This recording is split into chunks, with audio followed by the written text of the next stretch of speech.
आसावा brothers commerce junior college, concept based education, जहां सपने सच होते हैं। Hello friends, my self Sneha Karwa. हम लोगों ने लास्ट लेक्चर में individual demand curve, market demand curve, law of demand देख लिया था, ठीक है। उसमें हम लोगों ने डिमांड कर्व क्या देखा था? Demand curve is sloping downward from left to the right. But अब आज के लेक्चर में हम लोगों को देखना है why demand curve slopes downward, क्यों डिमांड कर्व स्लोप डाउनवर्ड होता है, ठीक है। आप सबसे पहले बोलोगे ma'am price effect, exactly right. ये एक ही रीजन आप लोगों को पता है, बट इसमें बहुत सारे रीजन है कि जिस वजह से आपका डिमांड कर्व डाउनवर्ड स्लोपिंग होता है, ठीक है। इसमें हम सबसे पहले देखेंगे law of diminishing marginal utility, ठीक है। हमारा ये चैप्टर रह गया है, अभी तक लेना बाकी है हमारा ये चैप्टर, बट 12th में आप लोगों ने जो देखा है law of diminishing marginal utility, क्या बोलता है law of diminishing marginal utility? When consumer increases the consumption then utility will be decreases, marginal utility will be decreases with in additional unit of consumption। जैसे जैसे आपका unit का consumption बढ़ता है वैसे वैसे मार्जिनल यूटिलिटी कम कम होती जाती है। ये आपका law of diminishing marginal utility Alfred Marshall ने दिया हुआ है, ठीक है। अब इसका डिमांड कर्व से क्या लेना देना है?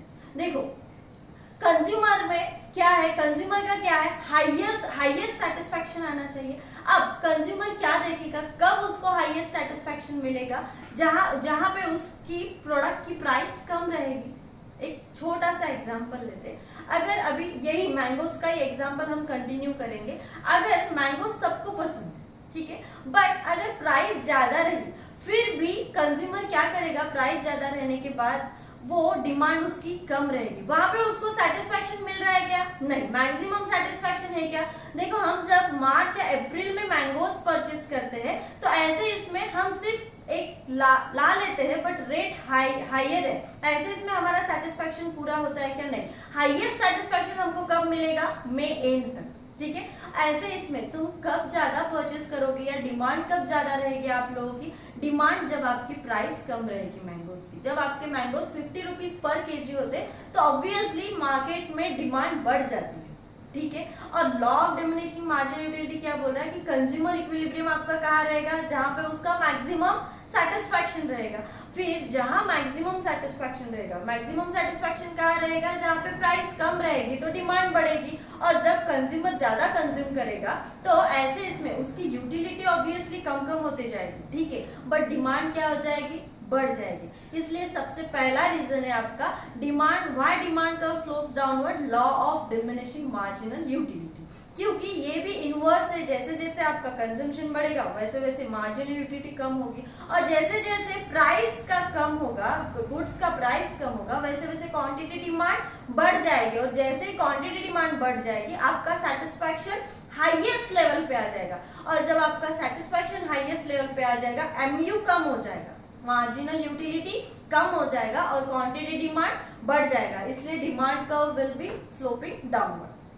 सेकेंड आता है आपका प्राइस इफेक्ट, जो आपको भी पता है। When price is falls demand is increases, and when price is increases demand is decreases. That is the inverse relationship between price and quantity demand है, ये प्राइस इफेक्ट है। प्राइस इफेक्ट में हमको अभी दो देखने हैं, कौन से? Substitution effect and income effect.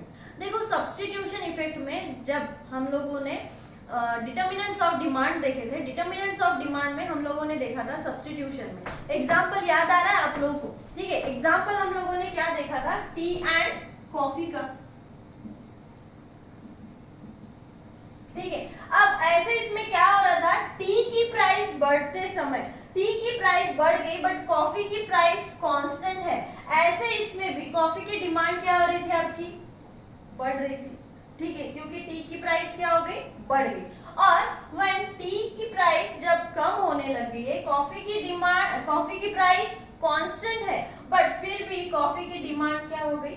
कम हो गई। ये हम लोगों ने देखा था, ठीक है। तो देखो जब आपकी प्राइस बढ़ेगी तो ऑब्वियसली इसका इफेक्ट आपके सब्स्टिट्यूट गुड्स पे होता है, या प्राइस कम होती है तो उसका इफेक्ट सब्स्टिट्यूट गुड्स पे होता है। इस वजह से भी आपका डिमांड कर्व क्या होगा? स्लोपिंग डाउनवर्ड, ठीक है।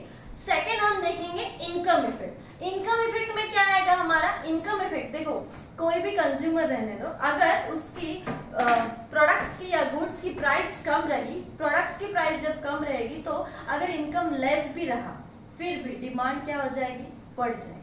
ठीक है, अब जैसे फॉर एग्जांपल ए और बी लेते हैं। ठीक है, ए का इनकम है 50,000 रुपीज पर मंथ और बी का इनकम है 5,000 रुपीज पर मंथ। एग्जाम्पल की तरफ अच्छे से ध्यान दो, ए का इनकम कितना है? 50,000 रुपीज पर मंथ और बी का इनकम है 5,000 रुपीज पर मंथ। अब ऐसे इसमें क्या हुआ, हम नॉर्मल गुड्स का एक लेते हैं कि एसी, अभी समर सीजन चल रहा है, ठीक है, एसी के प्राइजेस कम हो गए।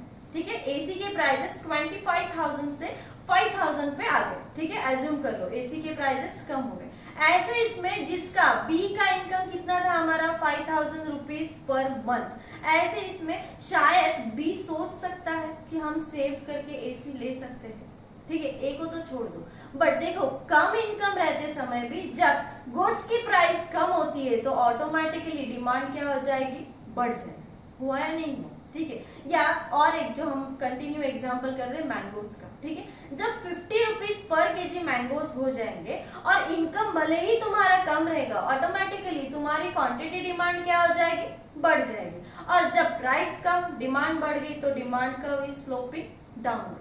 हुआ क्लियर आप लोगों को कि प्राइस इफेक्ट तो हम लोगों ने देखा, उसमें दो, substitution effect and income effect. Third आया आपका अराइवल ऑफ न्यू कंज्यूमर। देखो कंज्यूमर कब अट्रैक्ट होगा आपके प्रोडक्ट की तरफ? ठीक है, हम यहाँ पे नॉर्मल गुड्स की बात करेंगे, नॉर्मल कंज्यूमर की बात करेंगे, रिच पीपल की बात नहीं करेंगे। ठीक है, नॉर्मल पीपल है, मिडिल क्लास पीपल है। ठीक है, नो रिच नो पुअर आया ध्यान में।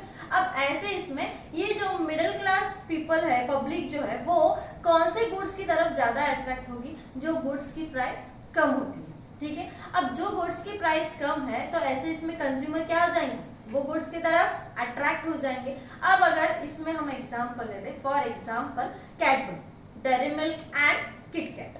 ठीक है, अब डेयरी मिल्क और किटकैट दोनों 10-10 रुपीज में मिलती है, आपको पता है। ठीक है, अब दोनों में अगर डेयरी मिल्क ने क्या किया, 10 रुपीज का अपना कंज्यूमर अट्रैक्शन करने के लिए 10 रुपीज की जो प्राइस है वो उसने कर दी 5 रुपीज।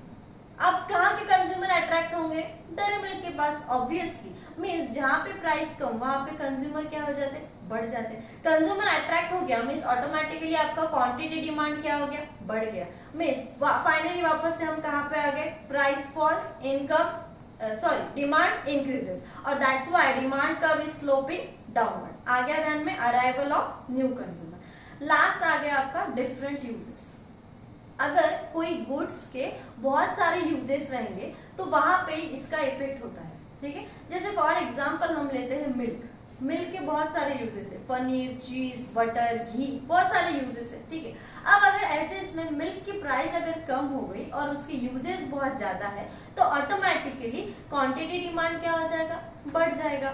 आया ध्यान में? जो गुड्स के डिफरेंट यूजेस है और वो गुड्स की प्राइस कम है तो हम उसके अलग अलग यूज करते जाएंगे। और यही अगर मिल्क ही आपका 100 रुपीज पर लीटर मिल रहा है तो मुझे बोलो उसके यूजेस क्या हो जाएंगे? ऑटोमेटिकली कम हो जाएंगे। यूजेस अगर कम हो गए तो क्वांटिटी डिमांड क्या हो जाएगा? कम हो जाएगा। हर कोई बटर या चीज खा पाएगा क्या? नहीं खा पाएगा। इसलिए अगर आप देखते हो तो मिल्क के रेट बहुत ज्यादा नहीं बढ़ते हैं। ठीक है, बढ़ते हैं बट बहुत ज्यादा नहीं, क्योंकि उसके क्या है? Different uses. अगर आपके गुड्स की प्राइस कम रही तो ऑटोमेटिकली उसके यूजेस बढ़ जाते हैं। यूजेस बढ़े तो ऑटोमेटिकली आपका मेन प्रोडक्ट क्या है? मिल्क। और मिल्क पे क्वांटिटी डिमांड क्या हो जाती है? बढ़ जाती है। इसलिए डिमांड कर्व स्लोपिंग डाउनवर्ड। आया ध्यान में? देखो हमने कौन से 4 पॉइंट देखे। Why demand curve sloping downward? First, law of diminishing marginal utility. Second, price effect. Price effect में 2 इफेक्ट देखे, substitution effect and income effect. Third देखा अराइवल ऑफ न्यू कंज्यूमर और लास्ट है डिफरेंट यूजेस। यहाँ पे आप सब लोगों को क्लियर हो गया कि why demand curve sloping downward. देखो मेन पॉइंट तो प्राइस है, ये तो हमने देख लिया, बट प्राइस का कैसे कैसे इफेक्ट होता है ये हमने देखा है। Law of diminishing margin utility, substitution effect, income effect, arrival of new consumer and different uses.